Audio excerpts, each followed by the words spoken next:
Elections అయిపోయిన తర్వాత June 4వ తారీఖు తర్వాత మొదటిసారిగా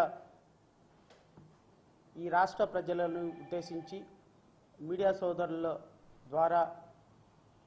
జై భీమరావు భారత్ పార్టీ వ్యవస్థాపక అధ్యక్షుడిగా మాట్లాడుతున్నందుకు చాలా సంతోషంగా ఉంది.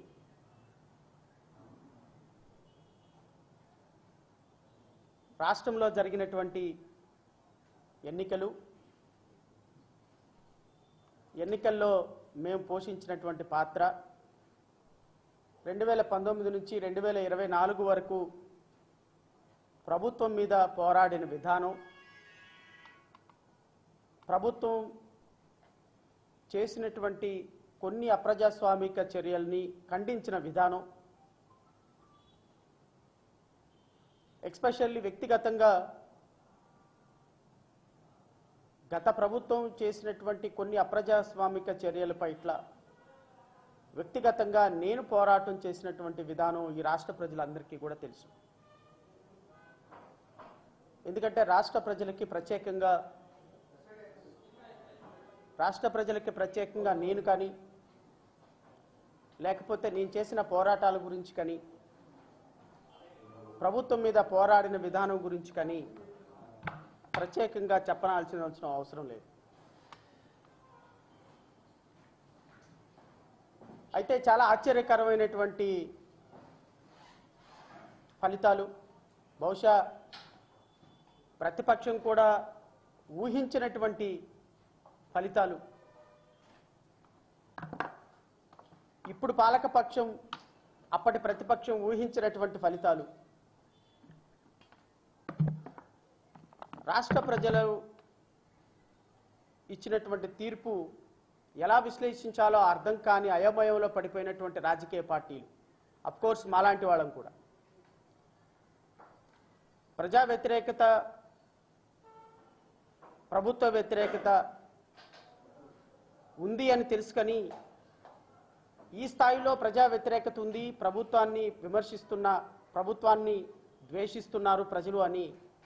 బహుశా అప్పటి ముఖ్యమంత్రి జగన్మోహన్ రెడ్డి గారు కానీ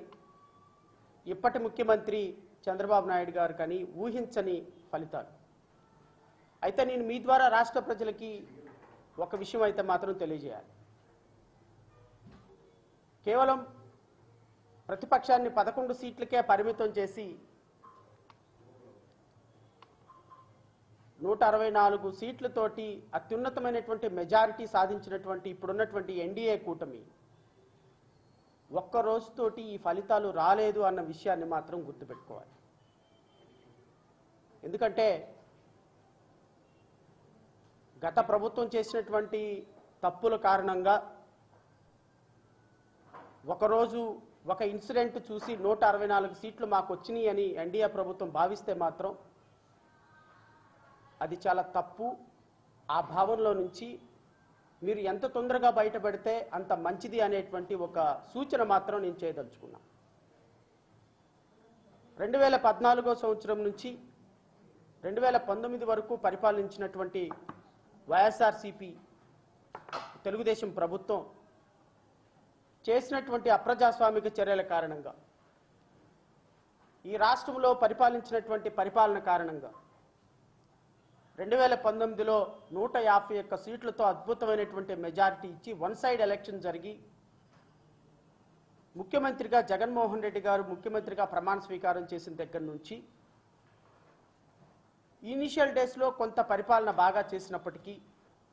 కొన్ని దురదృష్టకరమైనటువంటి పరిణామాలు ఆంధ్రప్రదేశ్ రాష్ట్రంలో రైట్ ఫ్రమ్ సుధాకర్ దగ్గర నుంచి కూడా, డాక్టర్ సుధాకర్ గారి దగ్గర నుంచి ఈ రాష్ట్రంలో దళిత బిడ్డల మీద జరిగినటువంటి అమానుషాలు, అకృత్యాలు, అన్యాయాలు, ఆ రోజు రాష్ట్ర అత్యున్నత న్యాయస్థానంలో నేనే ప్రజా ప్రయోజన వాద్యం ఫైల్ చేసి ఆ కేసుని సిబిఐకి వెళ్లటంలో ప్రముఖమైన పాత్ర పోషించారు. అదే సందర్భంలో ఇప్పుడున్నటువంటి గౌరవ హోమ్ మినిస్టర్ వంగలపూడి అనిత గారు కూడా ఒక లెటర్ రాయటంతో హైకోర్టులో నేను వేసినటువంటి ప్రజా ప్రయోజనవాద్యం, వంగలపూడి అనిత గారు వేసినటువంటి లెటర్, రాసినటువంటి లెటర్ రెండూ కూడా కలిపి అప్పుడున్నటువంటి జస్టిస్ రాకేష్ కుమార్ గారు, గౌరవ జస్టిస్ ఉమాదేవి గారు సిబిఐకి ఈ కేసుని హ్యాండ్ ఓవర్ చేస్తూ ఉత్తర్వులు ఇవ్వటం జరిగింది. సో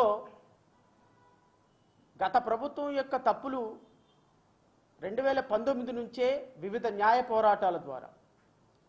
కొన్ని వేల డిబేట్ల ద్వారా, కొన్ని వేల రౌండ్ టేబుల్ సమావేశాల ద్వారా అన్ని వర్గాల ప్రజలు యొక్క కష్టాలని, నష్టాలని, బాధలని, కన్నీళ్ళని వివిధ రూపాలలో ప్రజాక్షేత్రంలో పెట్టి, వివిధ రూపాలలో ప్రజల మస్తిష్కాల్లో, ఆలోచనల్లో ఒక ఉన్నతమైనటువంటి భావాలను నెలకొల్పి ఈరోజు 164 సీట్లతోటి అత్యున్నతమైనటువంటి మెజారిటీ ఎన్డీఏ కూటమి సాధించడానికి ప్రధాన పాత్ర పోషించిన వ్యక్తుల్లో జై భీమరావు భారత్ పార్టీ వ్యవస్థాపక అధ్యక్షుడిగా జడా శ్రావణ్ కుమార్ కూడా ఒకళ్ళు. అది రాష్ట్ర ప్రజలు ఖచ్చితంగా గమనించారు అనేది భావిస్తున్నాం.